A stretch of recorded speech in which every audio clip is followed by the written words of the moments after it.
Hello learners, in this video we are going to look the second type of storage battery, acid storage battery.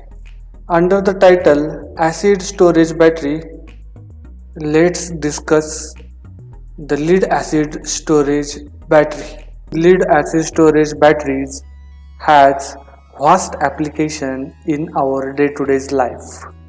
So let's begin the discussion of lead acid storage batteries. Why we called this storage battery as a acid storage battery?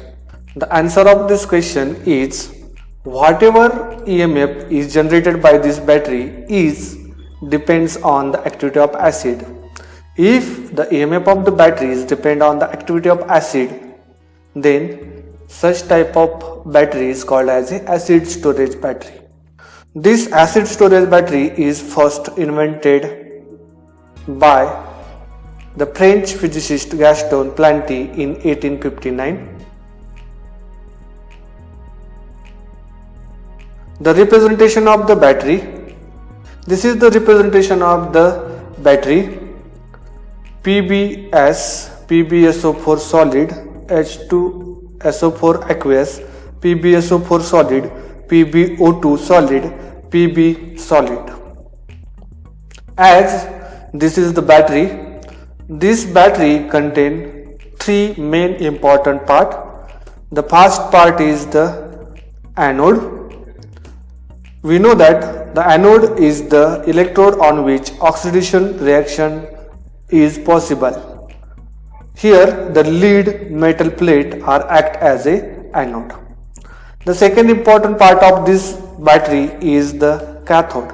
We know that the cathode is the electrode on which reduction reaction is possible. In this battery, lead oxide act as a cathode. The third most important part of this battery is the electrolyte. In this battery, 20% H2SO4 solution act as a electrolyte. The fourth important part of the battery is the lead metal that present on the right hand side of the cell representation.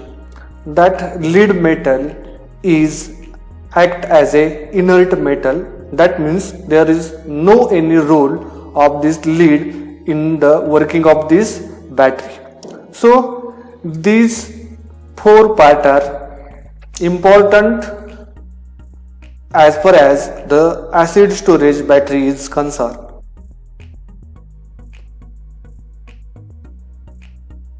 Let's see the construction of the acid storage battery. Acid storage battery consists four important parts: the cathode, the lead plate covered with lead oxide act as a cathode, the lead plate alone act as a anode, and H2SO4 act as a electrolyte. The lead which are present on the right side electrode representation is inert metal. That means it is not taking part in any reactions. Let's see construction of acid storage battery and how we can construct the acid storage battery. At first we require a positive plate on which we mount the lead plates which are covered by lead oxide, that means PbO2. The lead plate covered with lead oxide act as a cathode. In common way we called it as a positive electrode. These lead covered with lead oxide plates are called as a cathode. On the opposite side of positive tap, here is the negative tap. On the negative tap we mount the lead plates. The lead plate alone act as a anode. These are commonly called as a negative electrode in acid storage battery. The lead plate, that means these are the anode, and the lead covered with lead oxide plates, that means these are the cathode. These two plates are separated by a means of an separator. This whole assembly is enclosed in a one plastic case. The remaining portion of this plastic case are filled with electrolyte, 20% H2SO4 electrolyte. Then the positive tab is connected with one terminal, that is called as a positive terminal. The negative tab, which is connected to a negative terminal of the battery, that means these two are the terminals by which we can connect the load. This is the construction of acid storage battery. Let's see the working of battery. As this is the battery is a device in which the discharging and charging process are possible. Therefore, in the working of battery, there are two processes involved, the discharging process and the charging process. Let's see first the working of this acid storage battery during discharging of the battery. Here, during the discharging of battery, the electricity is utilized. Let's see first on the left hand electrode or negative electrode or on the anode. As we discussed in previous slide, the lead act as an anode, or we can use lead plate as an anode. Therefore, this lead plate oxidized to lead 2+ ions and 2 electrons are formed.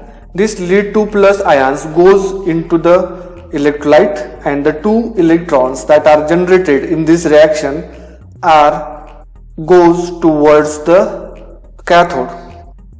The second reaction that taking place in the area of anode is Pb2+ ions, which are generated from the first reaction that present in the electrolyte. They acquire SO4 ions from the electrolyte and lead sulfate solid is formed. As this lead sulfate is a solid, they deposit it on the anode. The complete reaction or net reaction that taking place on the anode is lead solid plus sulfate ions. It gives lead SO4 solid plus 2 electrons. Here the Pb2+ ions from first reaction that cancel with Pb2+ ions of the second reaction. This first reaction is known as oxidation reaction because in the first reaction 2 electrons are generated. Because of that, we can say that it is an oxidation reaction. As the oxidation reaction takes place on the anode, the EMF is generated. The generated EMF is theoretically represented by an Nernst equation. So this is the Nernst equation. E minus is equal to E naught plus RT upon 2F ln of activity of SO4 2 minus. Here E minus is the EMF of negative electrode or anode. E naught is the standard EMF or standard electrode potential of anode, plus here R is the gas constant, is the temperature. The 2 figure is nothing but the number of electron involved in the first reaction. F is the Faraday's constant, and A of SO4 2 minus is nothing but the activity of sulfate ions. The EMF generated on the anode is 0.35 volt. Here lead ions are formed. Therefore, the EMF equation also written in another way, that means E minus is equal to E0 minus RT upon 2F ln of activity of Pb2 plus. Here the activity of Pb2 plus and activity of SO4 2 minus are involved. Here the EMF of the negative electrode or anode is depend on the activity of SO4 minus ions and the activity of Pb2 plus ions. So from these two equations we conclude that the oxidation reaction leads to the generation of an EMF on the negative electrode, and that EMF is directly proportional to the activity of lead 2 plus ions and the activity of SO4 2 minus ions.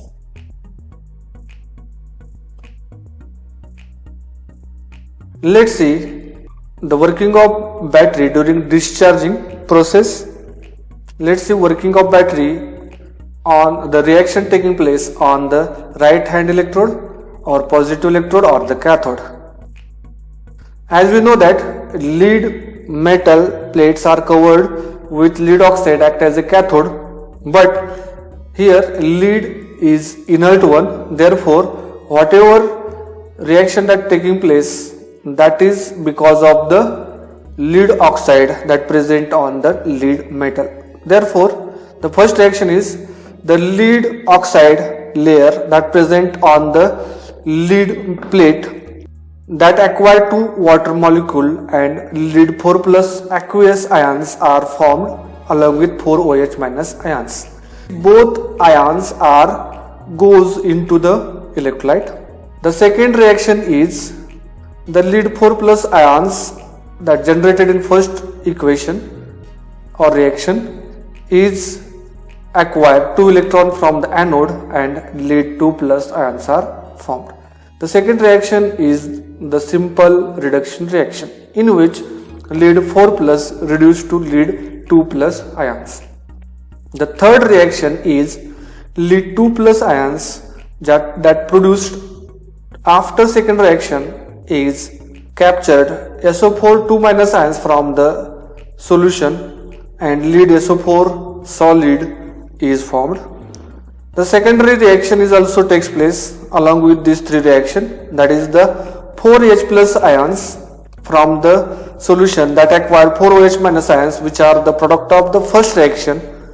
Then it forms 4H2 liquid molecules. Here 2 water molecule get cancelled with 4 water molecule, that means the 2 water molecule remain. Then Pb4 plus cancel with Pb4 plus, 4OH minus cancel with 4OH minus, Pb2 plus cancel with Pb2 plus. Then the net reaction on the cathode is PbO2 plus SO4 2 minus plus 4H plus 2 electron. This portion that remain on the left hand side of these 4 reaction. On the right hand side only PbSO4 solid plus twice H2O liquid is remain. So this is the second reaction. Here the 2 electrons are involved in the second reaction. These 2 electrons are gained in this reaction. Because of that we call it as a reduction reaction. As you know that on the cathode reduction reaction takes place. As a result of reduction reaction on the cathode, the EMF is generated on the cathode that can be represented theoretically by Nernst equation. Minus E plus is equal to minus E naught plus RT upon 2F ln of activity of SO4 2 minus multiplied by activity raised to 4 H plus upon activity raised to 2 H2. This is the EMF of the positive electrode or cathode. This is the standard EMF of the cathode or positive electrode. R is the gas constant, T is the temperature, 2 is the electron that gain in the equation number second. This is the 2 electron gain in this equation second. F is the Faraday's constant. Here the activity of SO4 2 minus, and this is the activity of H plus ions, this is the activity of water. So the total minus 1.68 volt EMF is produced on the positive electrode or on the cathode. If you observe the reactions here, this is the oxidation reduction system is involved on the cathode. That means this is the lead 4 plus and this is the lead 2 plus ions. That means the oxidation and reduction reaction are also involved here. That's why these electrode are also called as the oxidation or reduction electrode. So EMF is also written by considering the oxidation reduction electrode or Plumbus-Plumbic system. Because of that, the EMF equation we can write in this way also: minus E plus, which is equal to minus E naught plus RT upon 2F ln of activity of Pb4 plus upon activity of Pb2 plus. Here this is the ratio of activity of Pb4 plus to the activity of Pb2 plus. So this is the oxidation reduction spaces which are involved on the cathode. So here the EMF of the cathode is also depend on the oxidation reduction spaces that involved in the reactions along the cathode. The total EMF is generated is minus 1.68 volt. The complete reaction during the discharging process. The complete reaction of the discharging of acid storage battery is the combination of the first reaction, that is the reaction taking place on the anode, which is Pb solid plus SO4 2 minus aqueous. It gives PbSO4 solid plus 2 electron. The second reaction that taking place on the cathode, PbO2 solid plus 4H plus aqueous plus SO4 2 minus aqueous plus 2 electron. It gives lead sulfate solid plus twice H2O liquid. So this is the oxidation reaction on the anode and this is the reduction reaction takes place on the cathode. So combination of these two reactions are the complete reaction during the discharging process. These two electron cancel with these two electron and whatever remain on the right hand side equal to the whatever remain on the left hand side. That is the net reaction of this acid storage battery. So net reaction is lead solid plus PbO2 solid plus twice H2SO4 liquid. So this is these spaces are remain on the left hand side of this reaction, which is equal to PbSO4 solid plus H2O liquid. So these two spaces are remain on the right hand side of this reaction, first and second. So this third reaction is the complete reaction that taking place during the discharging of the acid storage battery. If you observe the right hand side of this third reaction, two molecules of lead sulfate solid is formed. Or if you observe the right hand side of the first as well as second, that the reaction of anode and the reaction of cathode, one molecule is formed on the anode and one molecule is formed on the cathode. So these two molecules belong to the two separate electrode. One is one from the anode and one from the cathode. These two molecules are generated. So these two molecules are deposited on the cathode as well as anode. That means this molecule is deposited on the anode and this molecule is deposited on the cathode. What we observed by naked eyes, these are the reaction that taking place on the cathode as well as on the anode. These are not visible to our eyes, but next part is what we observed when the complete discharging of the battery takes place. We observed on the anode a layer of lead sulfate and on the cathode a layer of lead sulfate. That means on both electrode, anode and cathode, a layer of lead sulfate is observed.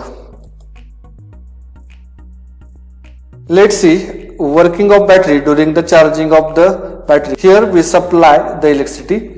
Now our battery is connected to electricity by a charger.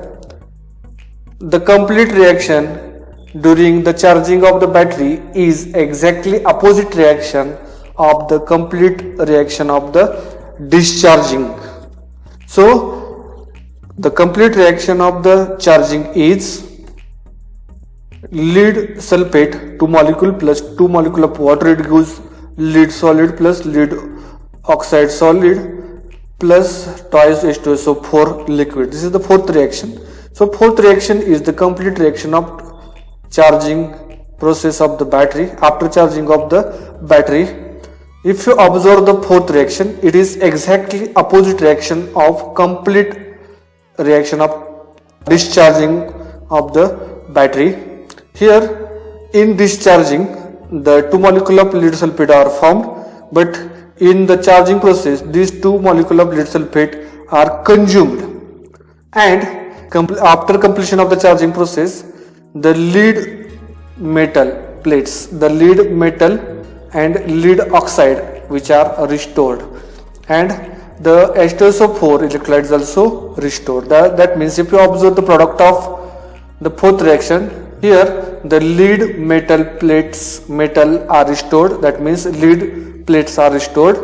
Lead oxide, it is also restored.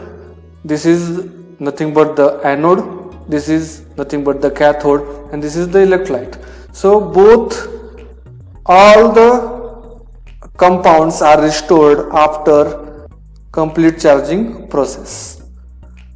This is the reaction takes place after completion of the charging process, but we cannot observe this by naked eyes. What we observed after completion of the charging process, we observed the anode, that means lead electrode, and the cathode, that means lead covered with lead oxide electrode, that both electrode are restored. So after completion of the charging process, we observe that the lead plate as well as lead covered with lead oxide, both plates are restored. That means the layer of PbSO4 that form after complete process of discharging, that are vanished after completion of the charging process.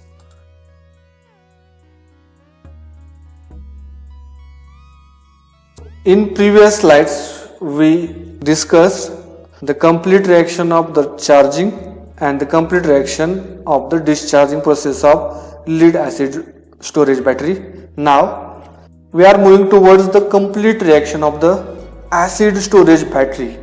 So complete reaction of acid storage battery is the combination of or result of discharging reaction and the charging reaction. Both are the complete reactions. For that purpose, we use the equation or reaction third and reaction fourth. So reaction third is the complete reaction of discharging process of acid storage battery. The reaction fourth is the complete reaction of the charging process of acid storage battery. The net reaction of the battery is lead solid plus lead oxide solid plus twice H2SO4 liquid. It gives 2 molecule of lead sulfate plus 2 molecule of water. So this straightforward reaction is called as a reaction of discharging, and if you reverse this process, then we get the reaction of charging. And this fifth reaction we are getting is known as the net reaction of acid storage battery or the complete reaction of acid storage battery. The fifth reaction is the result of the complete reaction of discharging as well as charging process of acid storage battery.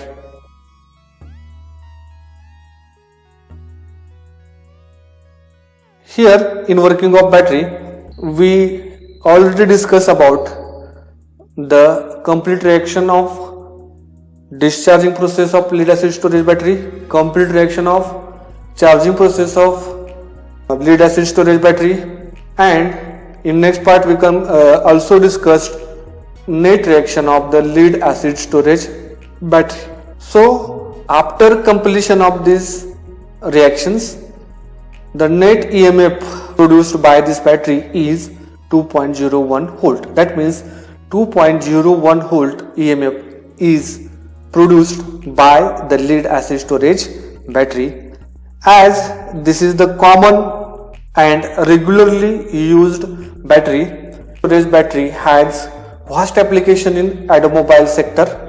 Along with that, it also used in inverters, larger torches, and many more applications.